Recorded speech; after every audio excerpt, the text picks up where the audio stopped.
Hello, beloveds, and welcome to Christian Emotional Recovery, a podcast for those who are survivors of childhood trauma, emotional neglect, and narcissistic abuse. This podcast is hosted by Rachel Leroy, a college professor and trauma survivor. Many of us spend years trying to heal and don't get anywhere. We don't always target the trauma itself, which is so often what keeps us stuck. This podcast is where faith meets science. Rachel is an emotional healing expert with 20 years of experience applying healing modalities that helped her start making progress after nothing else worked. She'll show you how to do the same. Each week, we'll cover a topic that will show you how to heal trauma for good. Please check out our website and show notes at christianemotionalrecovery.com and join the Facebook community, Trauma Survivors Unite, Christian Emotional Recovery.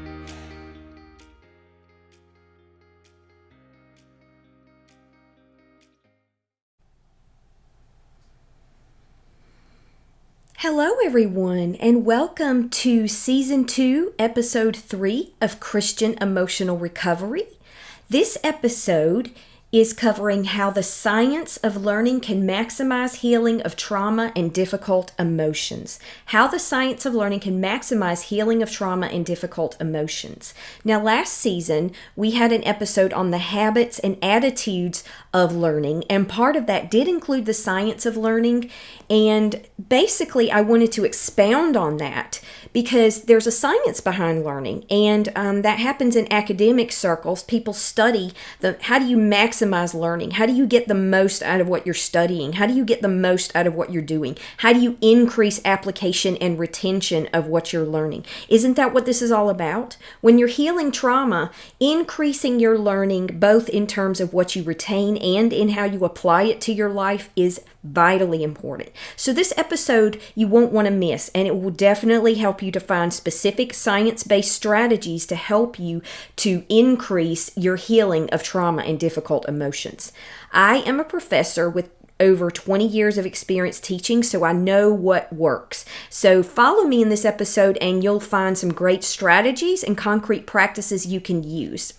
Just a quick reminder, check out the Patreon account, which allows you to get access to exclusives you can't get anywhere else. And if you would like to help other trauma survivors, then consider giving a little bit of a monthly donation. There are tiers there. Patreon allows you to give just to give, or you can get access to exclusives, and the higher you go, the more you get. So there's a $5 option, $8, $10, $20, and $25. So check it out, and if you're just curious, go to the Patreon page and see what kind of exclusives you can get. You can get shout outs, you can get early access to the episodes, and you can get resources that you can't get free anywhere else. So check it out. And also check out the YouTube channel, Christian Emotional Recovery, and also check out the Facebook page, Christian Emotional Recovery, with the same name.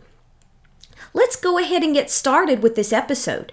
So episode 3, we cover what is the science of learning, and then we go into what are the best methods of learning for retaining what you learn and applying it more effectively. And then we talk about how you can use the science of learning to study, access, and evaluate your own learning in the recovery process. We talk about how the science of learning can be applied to your daily practice, specific practices for using the techniques that we will cover. What are specific practices that use these techniques, and how can they be applied to your daily practice in concrete ways?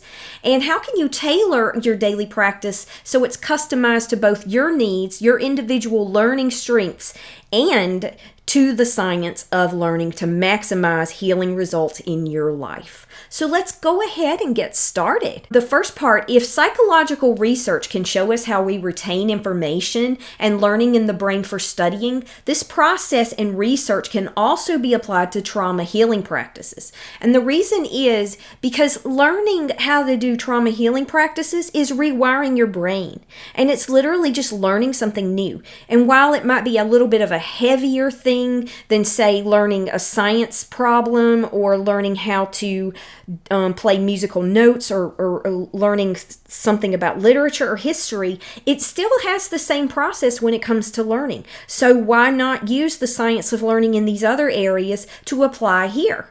Doing more work for less result is a waste of time. So why not learn strategies that can help you maximize your learning and healing process so you can heal faster and more thoroughly? I mean, who doesn't want that, right?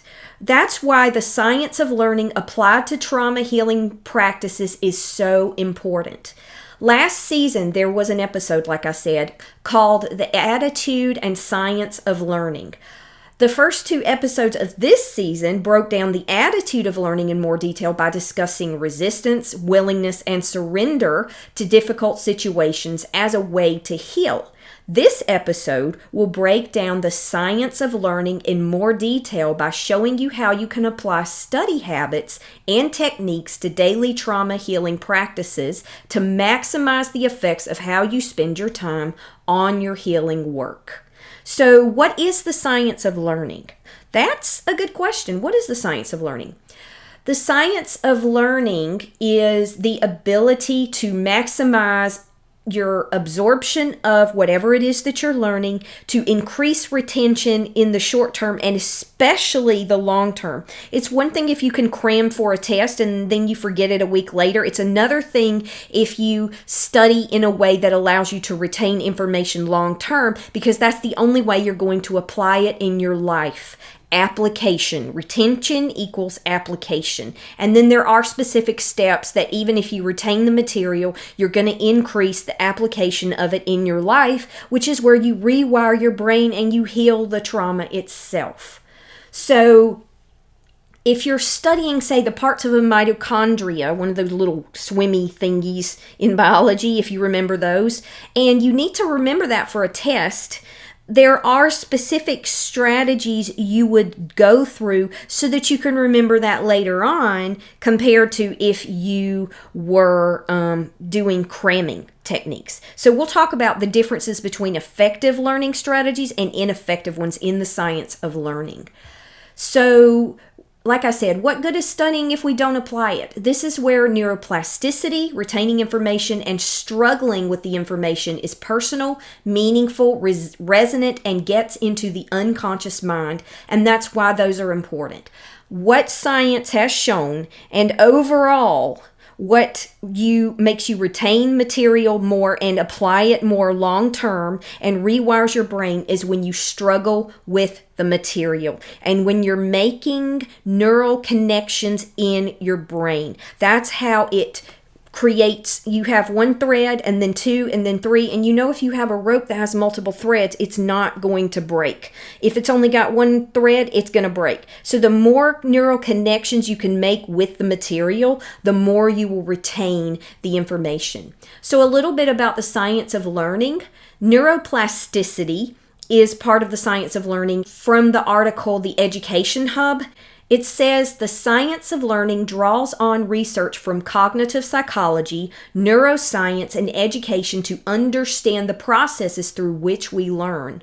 While there is a focus on the cognitive processes involved in learning, the science of learning also recognizes that cognition, or thinking, is affected by affective, that's affective, emotional and contextual factors. So there's a lot of different things that go into effective learning. But it goes into the definition, the relevance, the state of evidence in practice, and guiding questions on the science of learning. What the science of learning comes down to is brain plasticity, also known as neuroplasticity. And neuroplasticity, like I said, is when you learn something new, and especially when an adult learns something new. A child, you probably have heard that if a child wants to learn, let's say, Spanish or Chinese, then a child can learn that a lot easier than an adult. But what new science is showing is that adults can rewire their brains as well. So just because you grew up in a traumatic situation, maybe you had adverse childhood situations, maybe you were narcissistically abused, neglected, maybe you had a single or a series of traumatic events that rewired your brain, and that makes you have a lot of fight or flight and a lot of fear. And even when you pray, when you give it to God, you struggle with that, and it just keeps coming back and coming back, and you feel like there's something wrong with you. If you have experienced that, I totally get where you're coming from.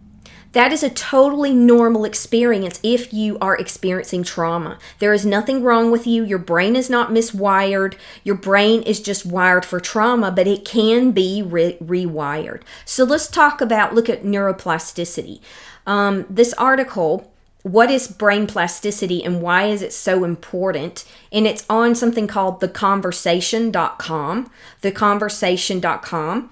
And it shows a picture of the brain and how you learn, how your brain actually performs when you learn. It's interesting to look at brain scans when people are making those neural connections. And they have actual videos where they've magnified actual neurons making new connections in the brain live as they're making them. It's absolutely fascinating, and it absolutely proves that you can rewire your brain as an adult and you can learn.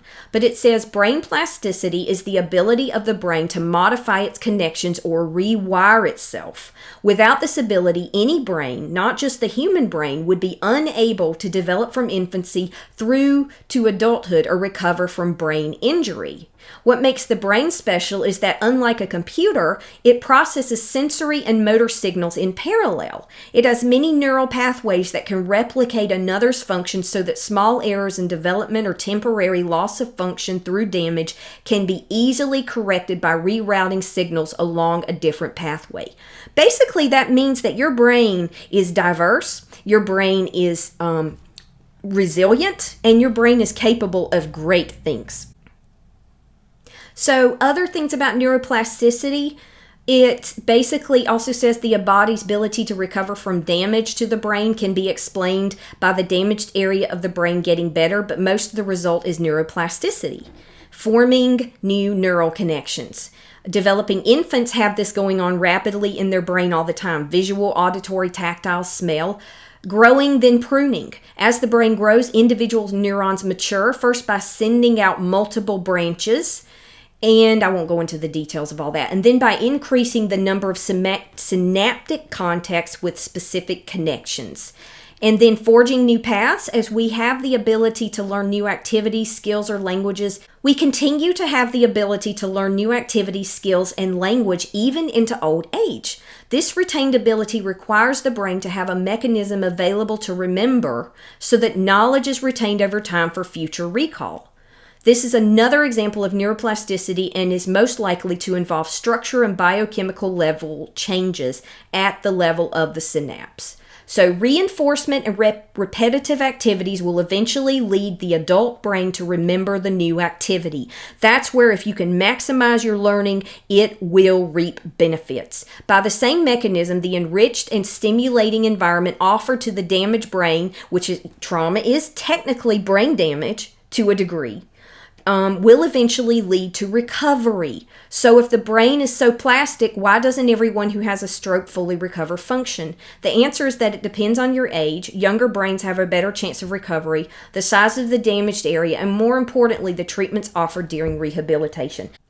Two things to note here, though, about this article. One, trauma is not permanent brain damage. Trauma is something that has been proven again and again that can be It can be modified, you can be rewired, and some of it can even be reversed. And two, there's also all kinds of cutting-edge strategies that are coming out, and also research on trauma that people can heal from trauma. And most experts agree that you can heal from trauma. So those are two things to think about when it comes to neuroplasticity and the brain.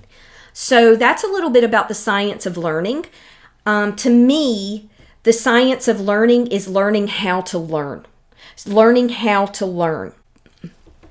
As an instructor with more than 20 years of experience teaching at a university level, no one wants to hear this, but I can tell you that information in general and the deeper meaning, significance, and experience of that learning isn't retained in any easy way.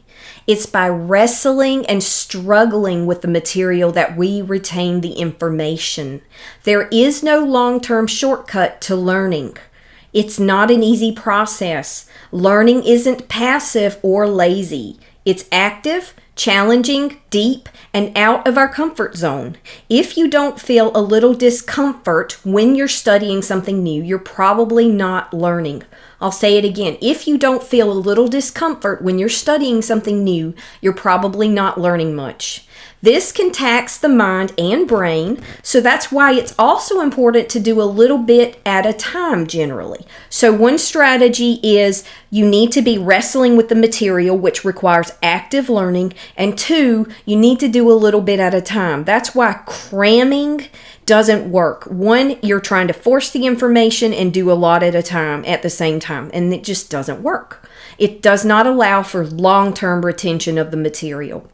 But those two things, spreading it out and being active in your learning, allows you to retain the information by both studying actively and doing a little bit at a time. That's why daily practice of a little bit of trauma healing each day, whether it's journaling, reading, active reading, we'll talk about that, meditation, body practices such as somatic therapies, grounding work, EFT, anything like that at all is so important. Doing a little bit daily or several times a week. That helps you to retain it.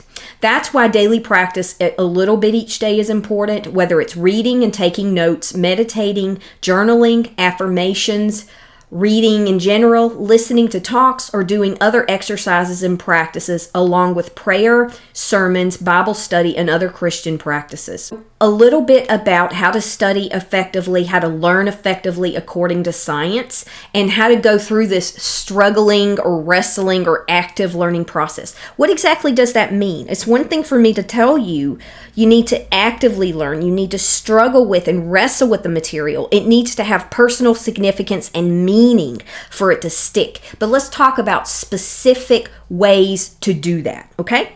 For the sake of this podcast and for clarification though, I am using the word strategy for the actual methods of learning that increase retention and improve application of what you're learning. And I'm using the word practice for the actual healing work such as journaling, praying, or grounding breath exercise.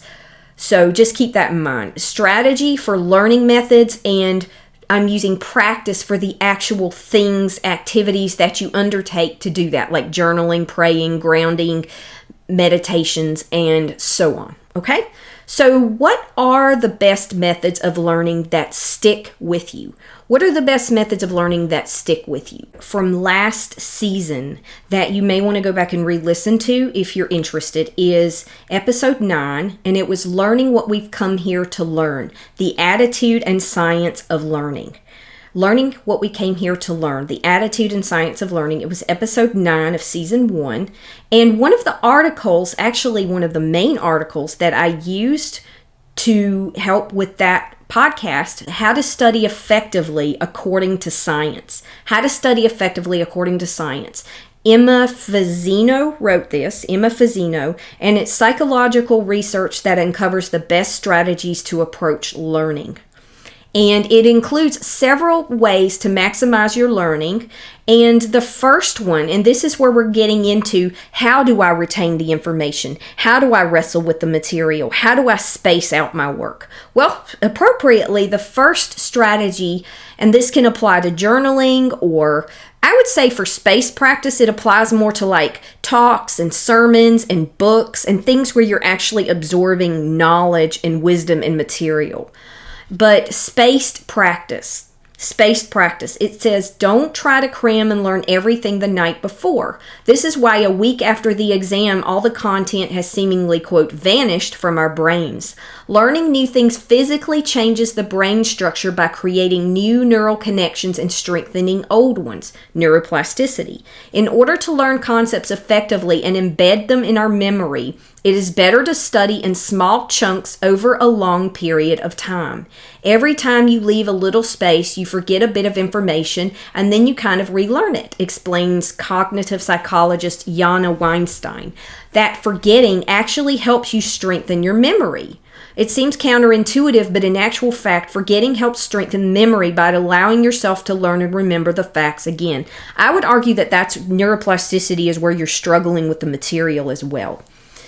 Our brain is much better at encoding information into our synapses in small, repeated intervals as opposed to one large sitting. Synapses are those things that make the neural connections in your brain. So although cramming can help you get through that exam, the material will quickly disappear from memory. And then it says, if you want to remember content for longer periods of time, study in short bursts regularly over a few weeks, days, or even months. Next strategy, retrieval practice. This is where you're struggling with the material as well. How often have you wasted time at a study session just rereading notes? This technique has been proven by researchers to be one of the least effective methods of learning. You're not actively wrestling with the material, that's why. The article also says having the information that we are trying to master right at our fingertips doesn't actually force us to retrieve it from memory. We trick ourselves into thinking we know it when in fact it's just sitting in our short memory. In order to better engage our brain, we should consciously bring forth information to mind without support materials. One way to practice this is by simply take out a blank sheet of paper and sketch or draw as much as possible from memory. That's from the article. A strategy I would say you could do is when you're learning something new, when you're working on healing something, when you're trying to find new insights and techniques and you're trying to understand your trauma better, not wallow in it, understand it. Sit down and do that recollection process by writing it out in your journal. That will help clear your mind on the issue, and that will also help you retrieve what you know so that it comes into your long-term memory and you're making those neural connections. So we're also changing the way the information is stored in our memory. Flashcards can be helpful if you're learning a new technique or new facts or a new strategy as well, because you have to test your knowledge in that way, and you're wrestling with the material in that way. So the next strategy is intentional learning. Intentional learning. Again, it's active, and you're struggling or wrestling with the material. How often do you use phrases of learning like, I know the quadratic formula, I don't know all 20 amino acids? Studying to know things is actually fairly shallow learning experience. That's why I said if you make a personal connection with the material, if it's meaningful to you, if it's got significance, if you have a hunger to learn and to heal, then this stuff will be easier for you to learn and you will be more active with it automatically. So the article says, if instead we approach studying with the intention to remember that knowledge for years to come, and I would argue having that deeper meaning in it, then we will boost our capacity to retain the information in the first place. And one way to do that is to try learning content with the intention of having to teach it. You heard that right, with the intention of learning to have to teach it. There is a lot of research and recent studies that shows that there's one by John Nestokjo, I'm not sure if I said his name right, but it found that by simply informing his students that they'd later have to teach the content, it caused a shift in their mindset. But you're teaching this stuff to yourself. So that's important. If you want to learn it, then learn it. You need to give it your absolute best. But the students engaged with the material in a more effective way compared to their peers who were simply expecting a test. It helps to organize the information in your brain in a more logical, coherent way and helps you to understand the main point and ignore irrelevant facts. Next technique that helps is called metacognition. Metacognition. And put simply, that simply means thinking about your thinking. Thinking about your thinking. Now, when you're actively involved in your own healing process, you need to be your own advocate. You need to not only do the practices mechanically, but you need to think about how you're doing them. You need to ask yourself and reevaluate every now and then, how was I doing with this meditation? Now, you need to be gentle and kind with yourself. learning is incremental. It takes time. That's why you need to space it out.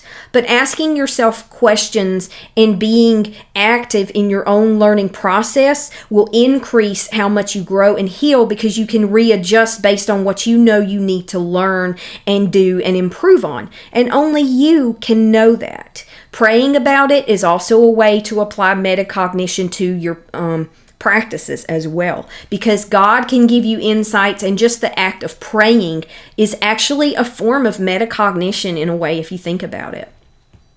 So in the article it says it's all well and good to try to use these strategies, but a key difference between average students and successful ones is their ability to exercise metacognition. And it's simply thinking about our thinking, like I said. Exercising metacognition is when we intentionally plan, observe, and assess our processes and performance. So we're learning how to learn. We're thinking about our thinking. Research shows that the ability to critically analyze how we think influences how we approach tasks and what strategies we use to problem solve. It helps us to identify our own strengths and weaknesses and make amendments or changes to our approach accordingly. You see how that's helpful? Metacognition also affects our ability to apply knowledge beyond the immediate context in which it is learnt, which is the ultimate goal of learning. So metacognition is vital to your practice and being successful. You might ask yourself, what am I trying to achieve? Am I on the right track? How can I improve my approach? What is working for me? That's why you see those questions a lot in the journal exercises that I've started putting out for you.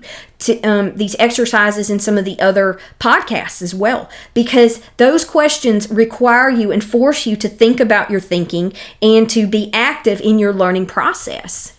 So just think about how metacognition can help you in your daily practice to increase your learning. Intentional learning is the way to learn. So this whole concept of teaching in order to learn, I can tell you from experience it's true, because I've taught my whole adult life basically since I've been out of graduate school in one capacity or another. I've been a tutor, a college professor, I've taught online, I've taught in person. Now I'm teaching from this podcast. I've created courses from scratch. I have created academic courses from scratch and designed them, and I know quite a bit about the science of learning. And so teaching, if you can get in the mindset of acting like you're going to teach somebody, even if it's yourself, that will help you to learn the material or whatever it is that you're trying to learn even more effectively. And there's a Science Daily article, Expecting to Teach Enhances Learning and Recall. And basically it says people learn better and recall more when given the impression that they will soon have to teach newly acquired material to someone else, suggests new research. Finding of the study suggests that simply telling learners that they would later teach another student changes their mindset enough that they engage in more effective approaches to learning than did their peers who simply expected a test. So if you can even just go in it with that mindset, it will be helpful. And a little bit about that, I'm not going to go into the article, but I will put the article in the show notes. So check out the show notes for that article. It's Science Daily, and it's called Expecting to Teach Enhances Learning and Recall. And this was put out by Washington University. Okay. A little bit more about this concept. So in order to make your trauma healing more effective, kind of like if you were teaching it, think about how much trauma hurts. Think about how much it hurts, how unfair it is. Things happen to you you didn't even ask for, and that sucks. And, you want to be able to get your life back. That's why you're doing all this. And so how much has impacted your life? And know that taking ownership and doing a daily healing practice that maximizes learning, sustainability, healing, and results will allow you to live the life that God intended for you. If you remember your why you're doing all of this healing work, and you keep that in mind, that will help you to learn this as if you're teaching it, because you will be active, you will be engaged, and you will be your own advocate for your mental health. You're not necessarily teaching this stuff, but you're teaching it to yourself. You want a different life, you want relief, You want the life that God intended you to live. You want to heal. You want to be free. You want the love, friendships, prosperity, and peace promised by God and out of life. So having your own purpose for healing, much like the students who were invested because they were teaching, so they took it more seriously and were more invested in their commitment to it, you make a commitment to healing and to work every day for yourself, like the students make a commitment to get the most out of the material so they can do a good job teaching and not want to experience embarrassment in front of their classmates, quite frankly. Now, you're not doing this to avoid embarrassment, but you're doing it for yourself. You're doing it for God. You're doing it for the people that you love. You're doing it for your kids. We're not talking about shame and embarrassment for you, but you get the idea of how finding your own reasons, both in terms of relief from the pain and the positive results in growth, commitment to growth, like we talked about in the first 2 episodes, is your why, and that will allow you to increase retention and improve and sustain application of habits, reprogramming, knowledge, and healing practices.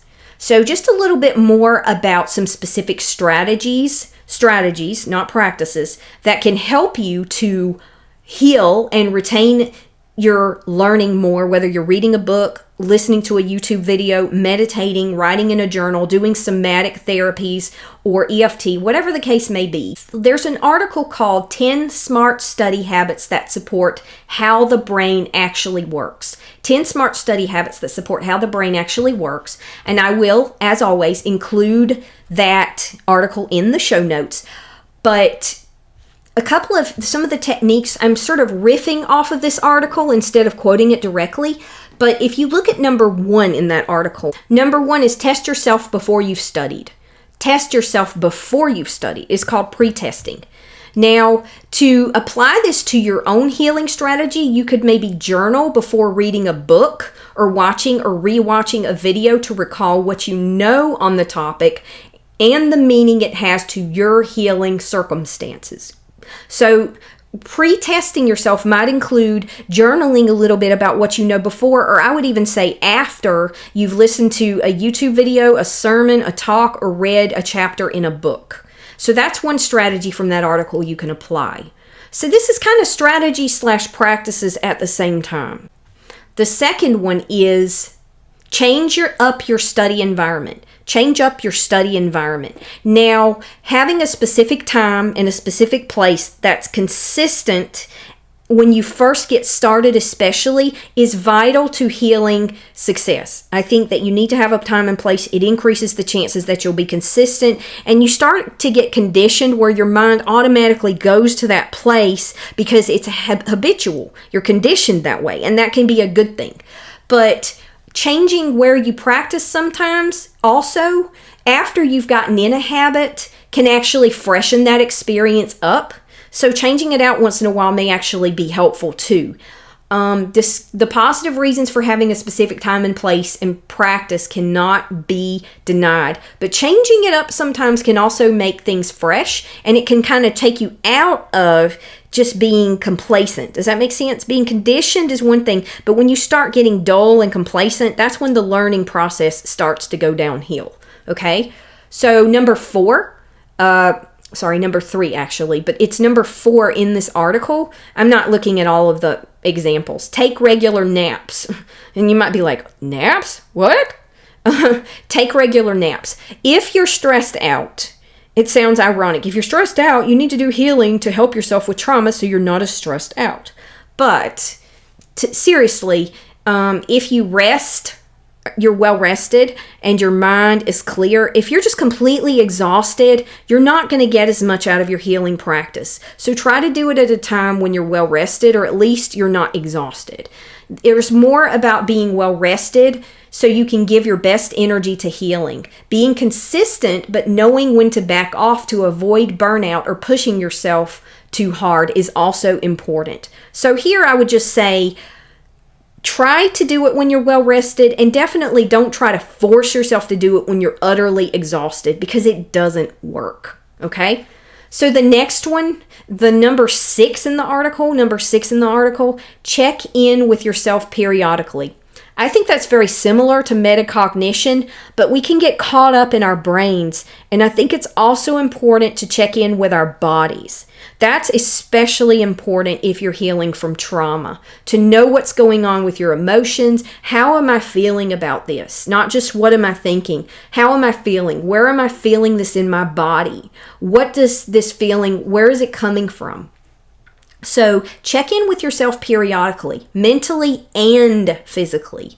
So we talked about metacognition to assess what strategies and practices work best for you and experimenting with these, but also be sure to check in with yourself about how the process is going in general from time to time, even when not a full reassessment of your practices. So you're not necessarily just reassessing the practices you do, but you're also asking yourself, how do you feel? Just in a day-to-day situation.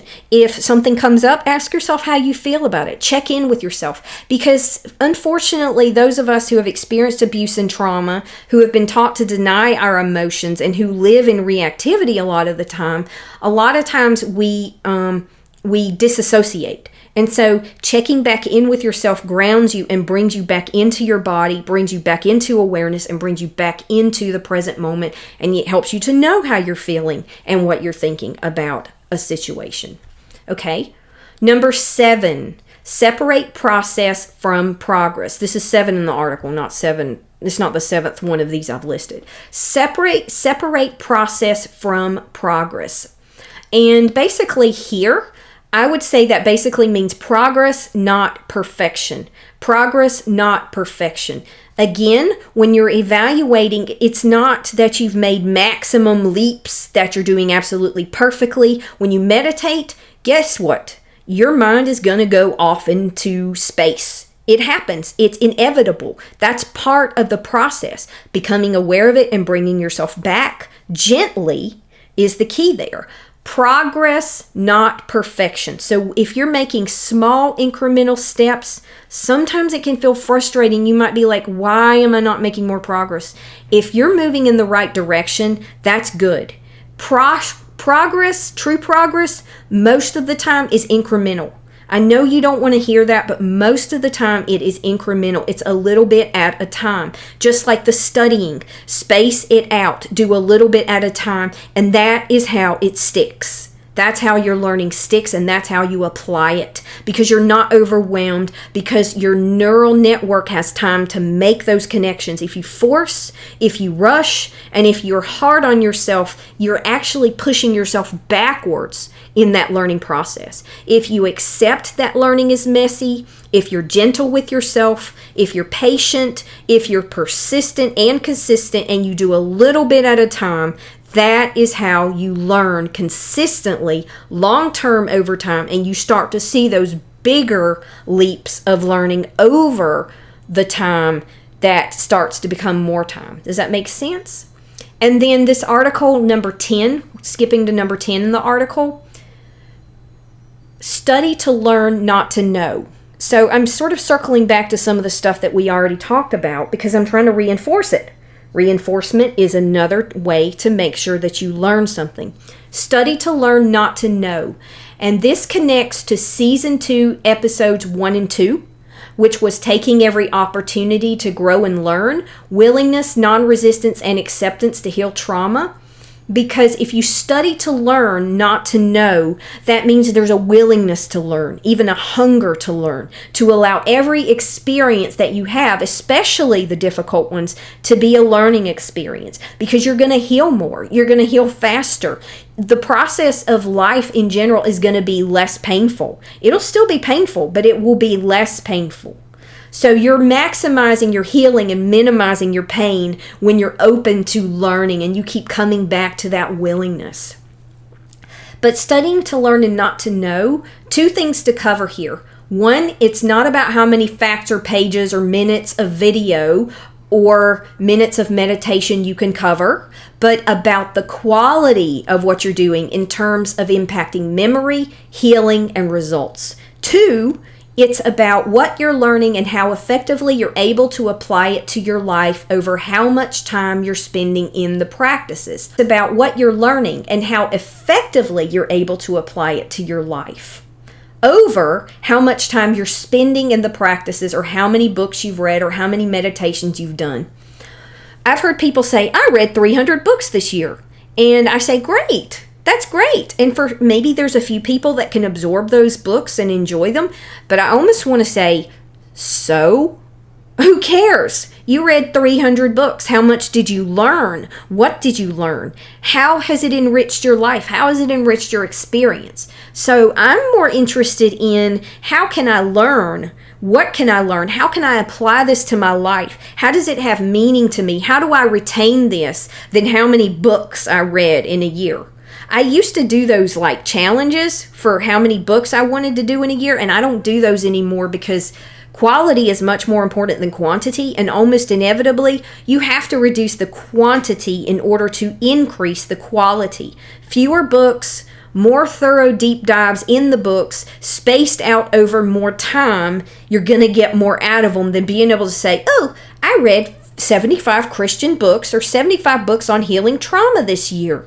It's much more important to see the results in your life than it is to see how many books you've read. So just keep that in mind, okay? So the next section, how can you use the science of learning to study, assess, and evaluate your own learning in the recovery process? And that's where metacognition comes in, thinking about your thinking. And remember that simply put, it's thinking about your thinking, but more precisely, this is a definition from the University of Vanderbilt article. University of Vanderbilt article. I'll come back to that in just a second. But in the article, it says more precisely, it refers to processes used to plan, monitor, and assess one's understanding and performance. Metacognition includes a critical awareness of A, one's thinking and learning, and B, oneself as a thinker and learner. So it's also self-awareness. And so when you're doing your daily practice, you need to set it up in a way where you can get the most results out of not just how you study, how you learn, how you do a specific practice such as meditation or journaling or reading or listening to a talk, but also what practices you're doing. That can also be vital to helping you to get the most out of your practice. And so the article, though, that I was quoting from is called Thinking About One's Thinking, Metacognition by Nancy Chick. And it's, like I said, University of Vanderbilt. And it's a Center for Teaching. And just a little bit about how you can use this in your own practices. There are actual strategies in this article that are more like academic type strategies, but I still think a lot of them can be transferred to your daily practice because, like I said, it's not that different, the whole process of learning. So you can ask yourself, what do I already know about this topic that could guide my learning? You might talk to yourself out loud about it, or you might write that in a journal, but you might even reflect on that in a meditation. Then think about the muddiest point the article talks about. What was most confusing to me about the material explored in class today, or about what I'm learning right now in my healing learning? What is the muddiest point? So if you know what's most confusing, what you're struggling with the most, that could be an emotional thing or a knowledge thing, either one, because this learning process is some of both, right? It's habits and behaviors and mindsets, but it's also factual rewiring of the brain. So what's the muddiest point that you want to work on? What are you struggling with the most? And then target that in your next session. Retrospective post-assessments. That's wordy. But basically recognizing, before I started doing this, I thought trauma or whatever you're working on was, and now I think. So comparing what you thought before compared to what you know now, how is my thinking changing or not changing over time? Here it talks about like evolution or something, but that's just their topic that they chose for for the example, but you can apply it to the learning that you're doing, whatever you might be learning about, whether it's, like I said, a strategy or practice, or it's like factual stuff of healing trauma. Reflective journals, providing a forum in which students monitor their own thinking. What about my exam preparation, or again, your healing practice, worked well that I should remember to do next time? So if you happen to come upon something by accident, or if you get an insight and it's like cha-ching, whoa, write that stuff down. That's where you get the good stuff, and that's where the stuff sticks. What did not work so well that I should do next time that I should change? Think about what's not working and steer yourself in another direction, or work on improving that, depending on what the case may be. If you want to study this on your own, go back to this article in the show notes and look over it and see how you can apply it to your own situation. But those are some strategies to help you reflect more actively on your process. And you can do that through speaking it out, praying about it, writing it in your journal, or just thinking about it, just sitting and reflecting on it. But writing it down, if it's really important, will increase your retention because you can come back to it later, and it'll also help you remember it. Okay? So just remember that when you're assessing what's working in your practice, that includes the specific techniques you're doing, but that also includes how you're using the technique. For example, if you're doing a meditation, what kind of meditation? How are you doing within that meditation, and what can you adjust there? If you're reading a book, what can you do to increase your retention in reading that book? How can you listen to a talk or a sermon and get more out of it? Asking those questions and writing down the answers will help you to do better with your practice.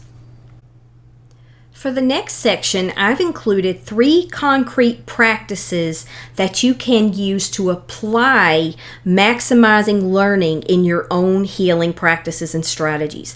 I know this episode is getting a little technical, and some of them will include more like personal experiences and words of encouragement, but getting into the nitty-gritty of how to do something, in my experience, I remember people would say, "Fear not. Have faith." And I'm like, how? What do I do?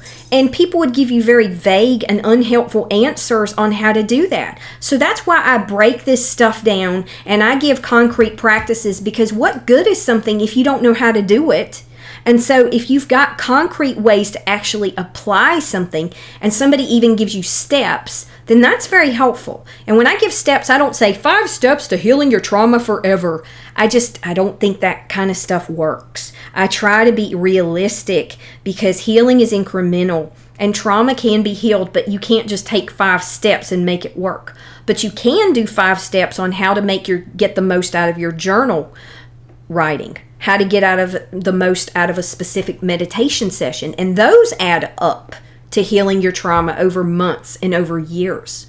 So I've included 3 practices here, and the 3 practices are ways to help you.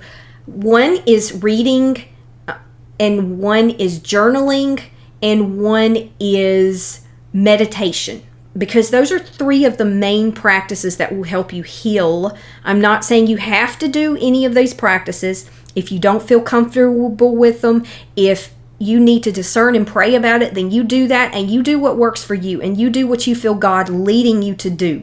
That's the other thing. Pray about this stuff and let God be at the wheel with all of this stuff. God doesn't just help you with the emotional stuff. God doesn't just help you with the big stuff. He helps you with the nitty-gritty. He will help you with every step about it. He wants to get into every area of your life. He cares about helping you to get better at this stuff. So let him guide you in all of this and discern, okay?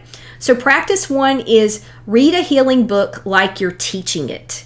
Practice 2 will be journal wrestling. You heard right, journal wrestling. Put your knowledge to the test or explore your feelings in a journal. And then practice 3 will be meditate like you mean it. So let's look at practice 1. And anytime you need to use these, you can come back and go back through this part of the podcast and maybe even pause it as you're going through a journal, a meditation, a book, or a talk, and actually apply it. But even if you just get a couple of techniques here that help improve your processes, that's great. Take what works for you. So practice 1, read a book, a healing book like you're teaching it. Please note that this technique can be adapted if you're listening to a lecture, a sermon, or a talk. Okay, so this can apply not only to books, but also to talks. But you may have to adapt some of it because like books, you read them, and with talks, you're listening to them. So just use some common sense on how you would adjust those. Okay, I'm picking a book because that's more like studying. Okay, and people read books a lot when they're doing healing. So the first step in practice 1, reading a healing book like you're teaching it. Read the book like you're going to teach it to someone. You're teaching it to yourself, so read actively. Number 2, read the material when you're clear-minded and will consciously be aware of what you just read so you don't have to go back and reread it and you'll retain the information. I've asked my students this a lot. I've been like, have you ever gone through and studied and read something or read a book and you went back through and you don't know what the heck you just read? That's why you need to read with conscious intent and awareness, and do it when you're clear-minded and awake, not when you're bleary-eyed and exhausted. Number 3, read one chapter or smaller section of 5 to 15 pages if chapters are long, aloud. So read a few pages aloud, noting what stands out to you, underlining or highlighting those points, and reflecting on what the points in the book mean to you and how they make you feel. So focus on the thoughts and the feelings that come up in the reading of the material. Number 4, have a notebook or journal and take notes on what stands out to you, or write it in the margins of the book. So write what stands out to you in a journal or write it in the margins of the book. Ask questions, write your responses, and have an active conversation with the text. Act like you're talking to the text. Talk back to it. Ask it questions. Go back through. Get the answers. Write the answers down. This is how you wrestle with the material and remember it. Reading it like you're teaching it to yourself. Number 5, do this through the chapter as you read it aloud. Do this through the chapter as you read it aloud. So having the notebook and the journal and taking the notes and having the conversation, do that as you're going through the chapter. When you finish a chapter, write a little reflection in your journal or notebook about the overall chapter, its impressions on you, and what you can apply to your life. What specific ways can you apply it to your life? Specific ways. Number 7, take some time away from the chapter. Giving yourself time between each time and not cramming, remember, is important to maximize learning, but don't take too much time away. However, a break allows you to come back to the material with a fresh mind. I often tell my students that when they are studying or editing a writing piece, take a break, let your mind clear, and then come back to it with a fresh perspective. Number 8, go back and review your notes. Reread the chapter aloud. I often go through and actually read a chapter one time and then read it again with a different impression after having read it once. And reading your notes and responses along the way. So go and look at your notes and responses as you reread the chapter. What new perspective do you notice reading it the second time? Have you been able to apply any of the material in the chapter so far? Consider another reflection in your journal on what you know if you find it helpful to test your knowledge. But definitely write down new perspectives. Number 9, this strategy will allow you to have notes to return to, give you more impressions from the text, and allow you to consider the text from different angles at different times. The synapses in your brain are being allowed to make more neural connections that will stay together as a result of these strategies. I've heard the saying, the neurons that fire together, wire together, and that is so true. So practice number two, journal wrestling. Put your knowledge to the test or explore your feelings in a journal. So what I mean by that is in this practice, you've got two choices. Just like with the first one, you can either use those strategies and adapt them to a talk or a sermon, or do it in a chapter that you're reading. In this one, you can either put your knowledge to the test with this strategy, or I should say practice with this practice, or you can explore your feelings by using this practice as well. So just keep that in mind that you can do this with either one of those techniques to help you heal. First, step 1, first, either decide if you're testing your knowledge on a topic you've read or listened to in a journal, or you're looking for a safe place where you can see what comes up for you on a traumatic or difficult emotion. Pick only one. Don't do both. So decide which one you're going to do. You can always do the other one later. Number 2, once you've decided if you're testing your knowledge, you could use this to complete number 6 or number 8 in practice 1. So once you've decided if you're testing your knowledge, you could use this to complete number 6 and number 8 in practice 1. In practice 1, number 6 was when you finish the chapter, write a little reflection in your journal or notebook about the overall chapter, its impressions to you, and what you can apply to your life. And 8 was to go back and review your notes, reread the chapter aloud, reading your notes and responses along the way, considering the new impressions that you have. So that's number 2. Use it to help you complete 6 and 8 in practice 1. Number 3, if you're exploring what you know or feel about a stressful or traumatic situation, something going on in your life, or difficult emotions, consider the Rules of Writing Practice by Natalie Goldberg. I've taught these in my writing classes for years, and they're absolutely wonderful. Natalie Goldberg, The Rules of Writing Practice. So they're great strategies to get the most honest and fresh thoughts on your own well-being, where you're most spontaneous. So when you do the rules of writing practice, you're more spontaneous, you're more real, you're more honest. It's like that first flash of thoughts. You know what I'm talking about? Where the real honest truth comes up when you're unguarded and you're not thinking about it too hard and you're not trying too hard and you're not resisting. It just comes up. The first answer is usually the right one.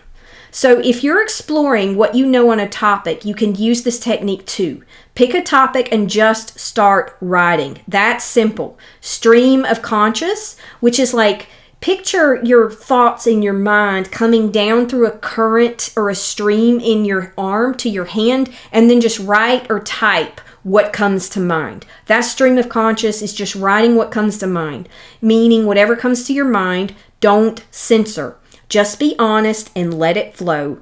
Write in a place and on something others won't see. So be somewhere where you feel safe and you can be open and honest. So the first one was decide whether you want to explore what you know about something or explore a difficult emotion. Once you've decided, use number 6 and number 8 in practice 1 to help you test your knowledge if you're testing your knowledge. If you're exploring what you think or feel about a stressful or traumatic emotion or situation, use the rules of writing practice with Natalie Goldberg. So these are sort of filtered by somebody named Gwendolyn Alley. These are her interpretations, but these are the gist of Natalie Goldberg's rules of writing practice. When you're doing a journal, keep your hand moving. Number 1, keep your hand moving. No matter what, don't stop. Write whatever comes to mind. Outrace the editor or the censor or the resistance with your writing hand. It will keep your hand moving and the writing will win. You'll be honest. Number 2, lose control. Let it rip. Don't worry that someone will judge you. That's why I said put this in a place where it's safe and nobody will find it. Number 3, be specific. Get in the habit of using nouns, verbs, colors, and textures. If you realize what you've written in a sentence that's full of general vague language, don't scratch it out, but make the next sentence more specific. Number 4, don't think. That's counterintuitive, but don't think when you're trying to get to those emotions. Stick with your first thoughts, not thoughts on thoughts. Forget everything else outside of the immediate words you are writing down. Stay with those words in that moment.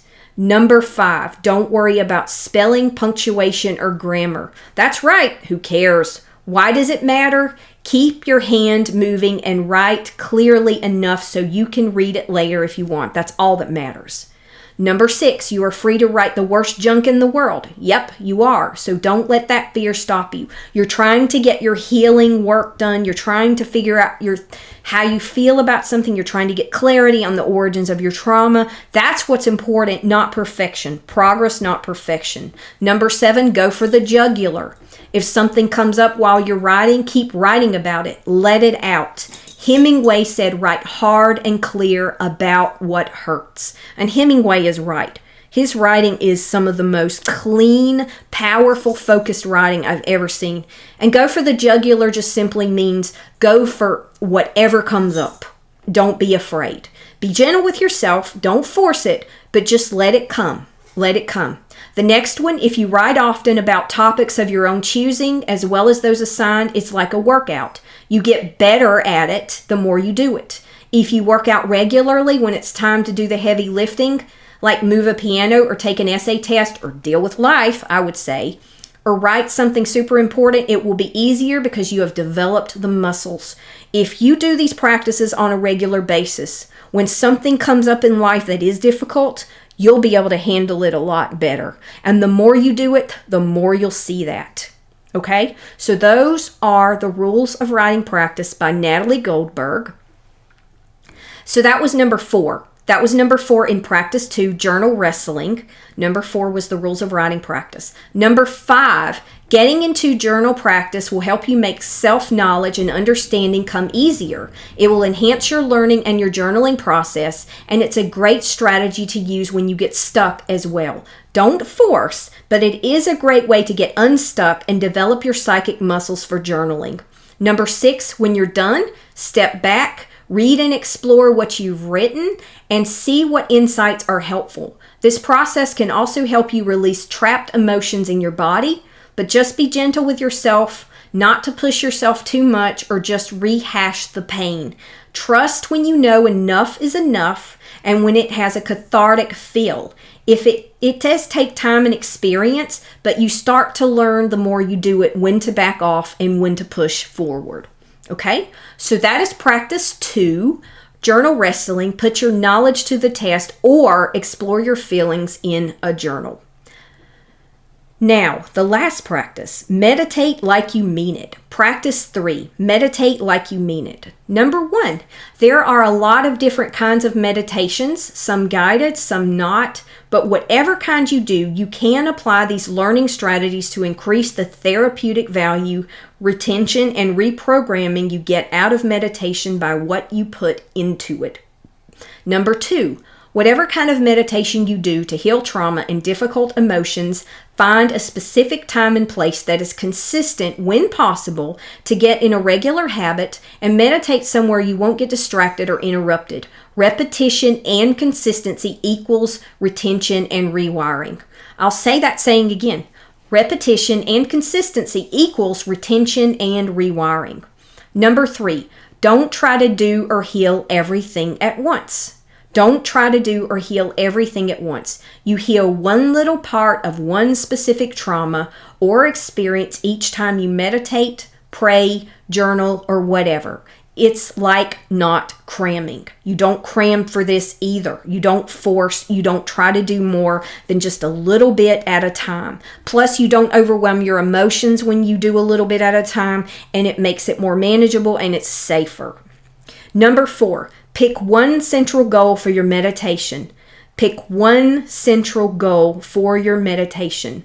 This can be a paradox or seem contradictory because mindful meditation, which is one of the most common kinds Christians do, is about being present in the moment without an agenda.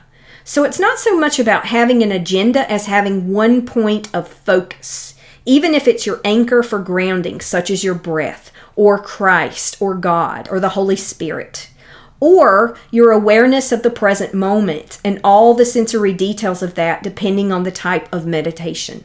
So adapt based on what type of meditation you're doing, but pick one central goal for your meditation, but you're not focusing on perfection. Number 5, if your mind wanders during meditation, no worries. Don't beat on yourself. It's a process. It's a process. Just come back to what you were doing and refocus on your goal at the present moment. So, progress, not perfection. Okay? Number 6, when you finish your meditation, take just a moment to reflect on what your experience was like without judgment. Note what you did well, where you want to focus and work more, and celebrate your progress. Remember, progress, not perfection. I will say that 1,000,000 times. Number 7, remember, meditate for growth and healing, not just to say you did your daily 10 minutes, 30 minutes, or whatever. It's not about quantity. It's about quality. Even if consistency is important, quality is more important. Okay? So those are the 3 practices that you can use to help you to practice the science of learning in specific practices. Healing through reading a healing book, healing through journal wrestling or writing in a journal to explore what you know about something or how you feel about something, and healing to meditate like you mean it. So those are the 3 practices. And so basically, that is the podcast for today. And I just wanted to let you know that more episodes will be coming out soon. I'm trying to put them out every 2 weeks. This episode, of course, covered how the science of learning can maximize healing of trauma and difficult emotions. And we covered what is the science of learning, what are the best methods of learning for retaining what you learn and applying it more effectively, how can you use the science of learning to study, assess, and evaluate your own learning in the recovery process, how can the science of learning be applied to your daily practice, and specific practices using the science of learning. So think about how you can take all of this and tailor it. It's not just mechanically taking in what I've said. You need to be your own advocate. You need to be actively thinking about what practices are best for you, which ones you feel most comfortable with, which ones you feel God calling you to do, which ones are most effective. Those are the things you think about when you're reflecting on this, okay? But I hope that this podcast has been a blessing. I hope that you've gotten one or hopefully several tidbits of wisdom and insight that can help you learn how to learn and how to apply your learning so you can heal more quickly and more powerfully. And the irony is when you're patient with yourself, when you slow down, when you're consistent, when you space things out, and when you don't do as much at a time, you learn quicker, you learn more, and healing comes faster. It's ironic, but that's how learning works. Thank you so much. Check out the Patreon account if you would like to help other survivors of trauma, to help me to be able to help more people.